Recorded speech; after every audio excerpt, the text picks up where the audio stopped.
Hello students, wireless communication and mobile communication system की इस lecture series में आप सबका स्वागत है। और इससे पहले लेक्चर में हमने डिस्कस किया था सेल स्ट्रक्चर, और उसके बाद ये जो आपका इमीडिएट लेक्चर है इसमें हम डिस्कस करेंगे सेल कैपेसिटी। सेलुलर हम जानते हैं, सेल क्या होता है ये भी हम जानते हैं, और अब हम डिस्कस करेंगे सेल कैपेसिटी। इससे पहले के जो भी लेक्चर्स हैं, और आप अगर ये लेक्चर्स डायरेक्टली चौथा देख रहे हैं तो मैं आपसे अनुरोध करूँगा कि आप इसी चैनल में जाइए, लेक्चर 1, 2, 3 को देखिए, उसके बाद आप इस चौथे लेक्चर को शुरू करिए देखना, वरना आपको समझ में नहीं आएगा। बेटर अंडरस्टैंडिंग के लिए आपको पिछले 3 लेक्चर्स को भी देखना पड़ेगा, तब आप सेल कैपेसिटी को समझ पाएंगे, तब तक अन्यथा आपका देखना बेकार जाएगा। और इससे पहले अगर आप हमारे चैनल पर नए हैं तो हमारे चैनल को सब्सक्राइब कर लीजिए और तब आगे बढ़िएगा। लाइक और शेयर तब करिएगा जब आपका वीडियो पूरा देख लें। आपके मन में कोई क्वेरी है, कोई संबंधित कोई सवाल है, तो आप कमेंट बॉक्स में जाकर के अपनी क्वेरी को टाइप कर सकते हैं, लिख सकते हैं, और मैं अवश्य आपकी इस क्वेरी का जवाब दूंगा। चलिए चलते हैं। सेल कैपेसिटी का मतलब होता है कि किसी भी सेल की कितनी क्षमता है, कितना। The cell capacity is a ratio of a base station density and expected delay. मतलब ये टेक्निकल डेफिनेशन है, ये इसका मैथमेटिकल फार्मूला है, बेस स्टेशन डेंसिटी और एक्सपेक्टेड डिले। तो सेल कैपेसिटी का मतलब सीधा समझते हैं कि एक सेल में कितने सब्सक्राइबर को एक समय में आप बात करवा सकते हैं, कम्युनिकेट करवा सकते हैं, कितने ज़्यादा सब्सक्राइबर को आप बेटर स्पीड के साथ, आप डिज़ायरेबल स्पीड के साथ इंटरनेट कनेक्टिविटी प्रोवाइड करा सकते हैं। ये उसकी सेल कैपेसिटी को डिफ़ाइन करती है। और मैथमेटिकली जब इसे आप देखोगे तो इसका जो फार्मूला है वो है base station density. Base station density का मतलब क्या है कि जो बेस स्टेशन है, जिसे BTS बोलते हैं हम, एक BTS पर डेंसिटी का मतलब है नंबर ऑफ सब्सक्राइबर, कितने नंबर ऑफ सब्सक्राइबर हैं, और एक्सपेक्टेड डिले का मतलब है कि प्रति सब्सक्राइबर फ़ोन कॉल लगने के लिए, जो कनेक्ट होने के लिए जो समय लगता है, डिले इस्तेमाल होती है, उसे एक्सपेक्टेड डिले बोलते हैं। तो the ratio of the base station density to expected delay को ही सेल डेंसिटी बोलते हैं। और एक्सपेक्टेड डिले अगर ज़्यादा होगी तो जाहिर सी बात है कैपेसिटी कम हो जाएगी। इस एक्सपेक्टेड डिले कम होगी तो, क्योंकि बेस स्टेशन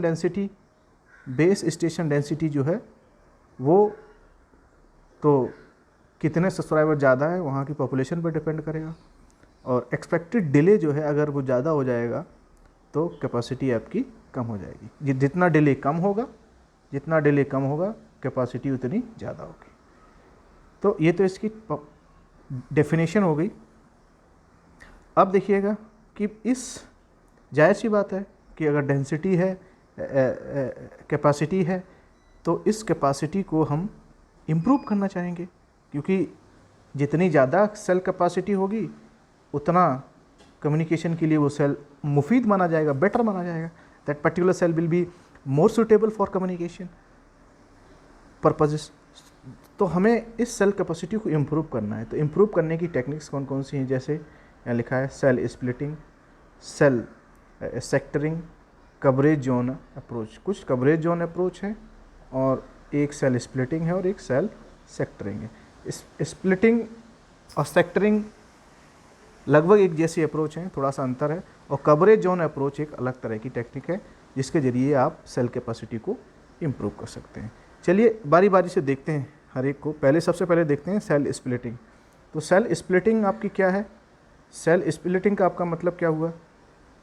सिंपल स्प्लिट का मतलब होता है तोड़ देना, छोटे छोटे पार्ट्स में तोड़ देना, बड़ी सेल को छोटे छोटे सेल्स में तोड़ देना। Cell splitting is a process of subdivision a congested cell into a smaller cell, each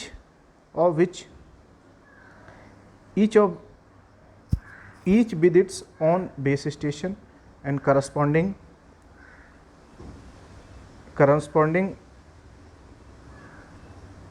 redundancy in antenna, height and transmitter power। मतलब हर एक किसी भी सेल को, किसी भी बड़ी सेल को छोटे छोटे सेल्स में तोड़ देना और प्रत्येक उस छोटी सेल में का अपना एक ट्रांसमिटिंग हो, एक बेस स्टेशन हो और उसका एक अपना ट्रांसमिशन पावर हो, एक एंटीना हो। इस तरीके से it increases the capacity of the cellular system since it increases the number of times the channel is reused। जितनी ज़्यादा सेल्स बना दोगे उतनी ही टाइम्स वो उस चैनल का रीयूज़, मतलब उस पर्टिकुलर फ्रीक्वेंसी का रीयूज़ आप बढ़ा दोगे, जिससे आप उस पर्टिकुलर एरिया में नंबर ऑफ सब्सक्राइबर्स बढ़ा दोगे, जिससे cell density directly, cell capacity directly बढ़ जाएगी, क्योंकि बेस स्टेशन डेंसिटी आप बढ़ा दोगे। नंबर ऑफ़ चैनल्स ज़्यादा होंगे तो नंबर ऑफ़ सब्सक्राइबर्स ज़्यादा कनेक्ट कर पाओगे और जिससे कि सेल कैपेसिटी इम्प्रूव हो जाएगी। इस पूरी सेल में, इस पूरे क्लस्टर में तमाम सेल्स हैं, आप देख पा रहे हैं। और इसमें से हमने सेल्स को स्प्लिट करने का तरीका, ये स्प्लिट करने का तरीका है इस तरीके से। ये सेल्स को स्प्लिट, बड़ी सेल्स को छोटे छोटे सेल्स में स्प्लिट करके दिखाया है। तो new cells have smaller radius than the original cell, capacity increases due to the number of channel available per unit area is increased. मतलब number of channel per unit area increase हो जाने की वजह से उसमें नंबर ऑफ अवेलेबल चैनल बढ़ जाते हैं, जिससे कि number of subscriber at a time you can connect to that particular channel is increased, and similarly the cell capacity also improves. Due to the smaller size, the transmitter power of the new cell is reduced। जैसे क्योंकि cell का size smaller है तो छोटी radius में आपको network provide करवाना है, तो आपको कम ट्रांसमिटेड पावर की ज़रूरत होगी, जिससे कि कम पावर का ट्रांसमीटर आपके लिए उपलब्ध हो जाएगा, आपके लिए अवेलेबल हो जाएगा। एंड को चैनल रीयूज रेशियो अनचेंज्ड। को चैनल रीयूज रेशियो D/R होता है, ये अनचेंज रहता है सेल स्प्लिटिंग में। अब दूसरी टेक्निक है सेक्टरिंग। इसमें क्या था, सेल स्प्लिटिंग में क्या था कि जो सेल्स बन रही थी वो एक दूसरे से एक सेल और दूसरी सेल से एडजेसेंट सेल्स के सेम आकार में बन रही थी। और सेल सेक्टरिंग में क्या होगा, एक ही सेल को उसके बीच से डिफरेंट एंगल्स पर काट करके दूसरी सेल्स का निर्माण करेंगे, फॉर एग्जांपल। और अलग साइज की सेल बनेंगी, अलग आपका जो उनका शेप रहेगा वो डिफरेंट होगा, और पेरेंट सेल से जो डॉटर सेल है उनका साइज डिफरेंट होगा, मतलब उनका शेप जो है डिफरेंट होगा। यहाँ आप देख रहे थे हेक्सागोनल आपकी पेरेंट सेल थी, तो बनने वाली डॉटर सेल्स भी सब हेक्सागोनल हैं, है ना। और इसमें क्या होगा कि जो पेरेंट सेल है वो तो हेक्सागोनल है, लेकिन उसे 120 के एंगल पर काट करके आपने ये छोटी छोटी सेल्स बनाई हैं जो कि हेक्सागोनल नहीं है, वो जो कि सिंपल आपकी रेक्टेंगल है। इसी तरीके से आप जब 120 अंश पर काटते हैं, 120 अंश पे सेक्टरिंग करते हैं, तो आपको रेक्टेंगुलर सेल्स मिलती हैं। 60 डिग्री पर जब आप सेक्टरिंग करते हैं तो आपको ट्रायंगुलर छोटी सेल्स मिलती हैं, है ना।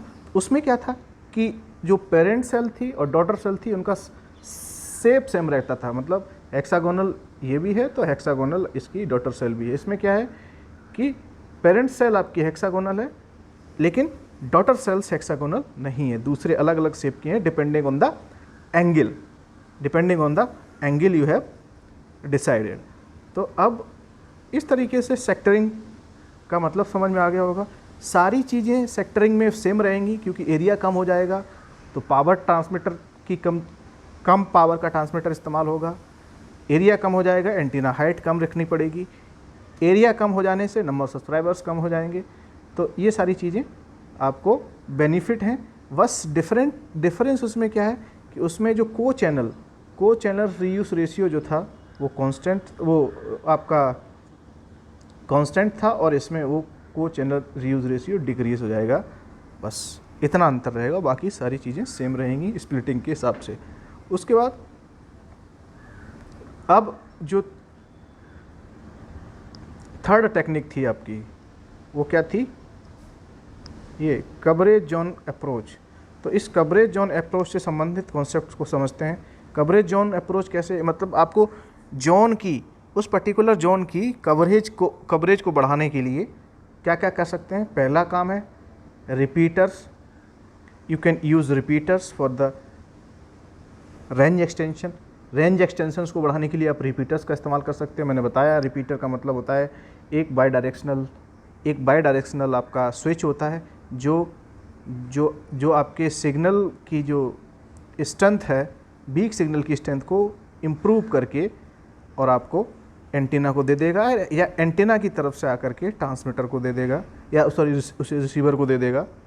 तो ये बाई डायरेक्शनल आपके रिपीटर्स होते हैं। ये थोड़ी थोड़ी दूर पर अगर आप लगाओगे तो जहाँ सिग्नल की स्ट्रेंथ वीक हो जाए वहाँ आप एक रिपीटर इस्तेमाल कर लो, और उसके बाद वहाँ आपकी सिग्नल स्ट्रेंथ को ये इम्प्रूव कर देगा। तो रिपीटर क्या होता है कि एक सर्किट होता है जो आपकी वीक सिग्नल को या तो ट्रांसमीटर से या एंटीना से रिसीव करके उसकी स्ट्रेंथ को बढ़ा करके और आपको उपलब्ध करा देता है। तो वहाँ जब सिग्नल की स्ट्रेंथ बढ़ जाएगी तो वहाँ पर आपका सेल कैपेसिटी भी इम्प्रूव हो जाएगी। मतलब जितनी सेल बाउंड्री जो है, सेल बाउंड्री पर अगर सिग्नल की स्ट्रेंथ कम है तो वहाँ आप रिपीटर्स का इस्तेमाल करके और वहाँ जो है आप सिग्नल की स्ट्रेंथ बढ़ा करके उससे सेल की बाउंड्री को भी आप बढ़ा सकते हैं, इम्प्रूव कर सकते हैं, आप उसे खिसका सकते हैं और बड़ा कर सकते हैं। तो इस तरीके से रिपीटर्स का इस्तेमाल कर सकते हैं। और एक दूसरा कॉन्सेप्ट है uh micro zone concept, uh micro cell zone concept. तो माइक्रो सेल जोन कॉन्सेप्ट क्या है, इसे समझते हैं। More number of hands of required with the sectoring is employed.